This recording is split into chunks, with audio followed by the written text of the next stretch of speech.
Bismillahirrahmanirrahim. Assalamualaikum warahmatullahi wabarakatuh. Perkenalkan, nama saya Jamila.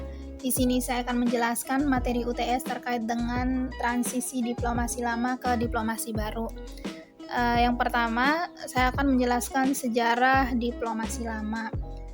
Diplomasi lama ini munculnya ditandai dengan adanya sistem negara bangsa, di mana mengantar suatu zaman kegiatan diplomatik yang lebih besar. Periode ini berkisar antara munculnya sistem negara bangsa sampai pada Perang Dunia I. Selama masa ini, diplomasi didominasi oleh sarana-sarana yang mungkin bagi pemikiran baru sebagai praktek-praktek yang aneh. Dikatakan praktek-praktek aneh karena cara-cara diplomasi ini sangat unik. Di antaranya itu seperti menggunakan intrik-intrik kamar hias, kongres sambil dansa, waltz, dan lain-lain sebagainya.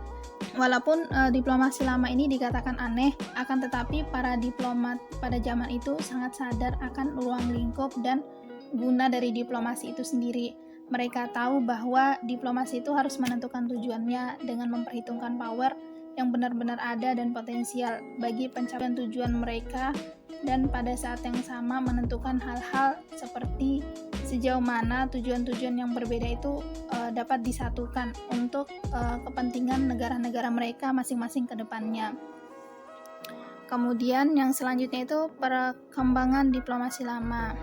Diplomasi lama ini dikatakan mengalami perkembangan, yaitu terjadi pada Kongres Wina, yaitu tahun 1815-an. Diplomasi lama atau diplomasi tradisional ini memperoleh keberhasilan yang terbesar, di mana dalam kongres itu para wakil dari 5 negara besar, yaitu Austria, Rusia, Prusia, Inggris, dan Prancis melakukan perundingan terkait dengan bagaimana kegiatan diplomasi mereka ke depannya berjalan sesuai dengan yang diharapkan. Kemudian pada saat Kongres Wina itu dikatakan sebagai keberhasilan dari diplomasi tradisional itu sendiri. Namun pada Kongres Wina itu tidak hanya dicatat sebagai kemajuan diplomasi, tetapi juga yang menentukan hierarki dari diplomatik itu sendiri. Kemudian di sini terdapat 3 kecenderungan diplomasi periode pasca Renaissance. Yang pertama, pengakuan umum diberikan pada sebuah sistem yang secara umum menerima hukum internasional. Itu berarti bahwa sebagai ganti anarki yang sedikit banyak ada dalam hubungan antar bangsa sebagai sebuah kode etik, permainan digunakan untuk mengatur hubungan antar negara. Kemudian yang kedua yaitu pengaruh kelas politik militer yang mengusahakan untuk melanggengkan sistem feodal memainkan peranan yang cukup besar pada perkembangan diplomasi lama pada saat itu. Kemudian yang ketiga yaitu munculnya kebebasan dengan perkembangan perdagangan. Tipe diplomasi ini erat dihubungkan dengan konsepsi borjuis tentang diplomasi. Kemudian yang selanjutnya itu perkembangan diplomasi terbuka atau diplomasi baru. Di mana perkembangan diplomasi terbuka atau diplomasi terbaru ini terjadi setelah Perang Dunia I. Beberapa perubahan besar terjadi pada cara-cara dan sarana diplomasi. Perubahan-perubahan ini begitu besar dalam bagian tertentu sehingga garis diplomasi dan praktek-praktek diplomasi pada abad-abad yang dulu dan waktu sekarang tuh memang prinsip-prinsip dan tujuan-tujuan diplomasi itu tuh tetap sama, dan perubahan-perubahan terutama itu terjadi dalam metode dan teknik diplomasi, di mana kalau dulu tuh diplomasi itu dilakukan dengan cara dengan melakukan kegiatan-kegiatan dansa, intrik-intrik dan lain-lain sebagainya. Namun pada saat sekarang ini diplomasi itu dilakukan dengan berbagai media seperti kebudayaan dan lain-lain sebagainya, di mana munculnya diplomasi baru ini ditandai dengan adanya seorang penulis. Dia menulis beberapa buku tentang diplomasi, yaitu Nicholson. Dia menyebutkan bahwa Woodrow Wilson, Presiden Amerika Serikat pada masa konferensi perdamaian Paris, sebagai bapak diplomasi baru. Dia mengatakan demikian karena adanya beberapa teknik-teknik diplomasi yang diperkenalkan oleh Presiden Wilson yang sangat berbeda dengan diplomasi lama. Ia memformulasikan tujuan diplomasi terbuka itu pada poin awal dari 14 points yang terkenal yaitu terkait dengan perjanjian damai yang terbuka yang dicapai secara terbuka. Diplomasi ini tuh ditandai diplomasi terbuka ini mengandung 3 gagasan menurut pandangan Nicholson, yaitu yang pertama harus tidak ada perjanjian rahasia, yang kedua itu negosiasi harus dilakukan secara terbuka, yang ketiga apabila suatu perjanjian sudah dicapai maka tidak boleh ada usaha di belakang layar untuk mengubah kedepannya secara rahasia terkait dengan kesepakatan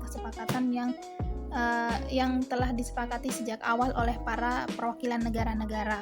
Kemudian materi selanjutnya itu terkait dengan faktor-faktor kemunculan diplomasi baru menggantikan diplomasi lama.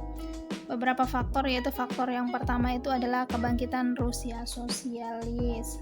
Kemunculan diplomasi baru menggantikan diplomasi lama ini adalah salah satu faktornya itu tuh adalah kebangkitan Rusia sosialis bersama pemunculnya sebuah bentuk pemerintahan yang sama sekali baru memasuki arena internasional dengan suatu pandangan baru pada teknik-teknik diplomasi yang mempunyai pengaruh pada praktek-praktek diplomasi baru. Kemudian faktor yang kedua adalah munculnya Amerika Serikat di politik dunia sebagai negara yang perlu diperhitungkan dan keikutsertaan negara-negara Amerika Latin dalam kehidupan internasional. Kemudian yang ketiga itu terkait dengan kebangkitan Asia yang bertahan dan masuknya negara-negara Asia dalam kebangkitan Asia yang bertahan dan masuknya negara-negara Asia dalam pergaulan internasional merupakan unsur yang menyegerakan perubahan dari diplomasi lama ke diplomasi baru. Kemudian faktor yang keempat yaitu dalam masa transisi dari diplomasi lama ke diplomasi baru adalah kebangkitan pendapat umum, di mana pada pertengahan terakhir abad ke-19 pendapat umum telah mempunyai pengaruh yang sangat besar pada hubungan internasional dalam merumuskan politik luar negeri suatu bangsa, dan selama negosiasi diplomatik kekuatan pendapat umum tidak dapat diabaikan, sehingga dengan adanya hal demikian menimbulkan menjadi salah satu faktor dari munculnya diplomasi baru itu. Kemudian yang perkembangan sistem komunikasi, di mana perkembangan sistem komunikasi itu tidak bisa dianggap sebagai faktor yang membantu perkembangan diplomasi baru, di mana sebelumnya seorang duta besar dikirim ke suatu negara dengan disertai instruksi umum yang diharapkan dia ikuti pada waktu mengadakan perundingan, tapi pada saat ia sampai di negara tujuan ia sedikit banyak terpisah dari pemerintahannya sendiri dan akan mencapai perundingan terutama oleh dirinya sendiri, sedangkan dalam hatinya terbebankan instruksi negara. Namun setelah adanya penemuan telegram, telepon, pesawat terbang dan sebagainya, sekarang ini seorang duta besar itu bisa mempertahankan kontak yang konstan dengan pemerintahnya, di mana dengan adanya alat komunikasi ini memudahkan para duta atau perwakilan dari suatu negara itu melakukan kontak dengan negara-negaranya. Sekian mungkin demikian materi yang dapat saya sampaikan, lebih dan kurangnya saya mohon maaf. Wabillahi taufiq wal hidayah. Wassalamualaikum warahmatullahi wabarakatuh.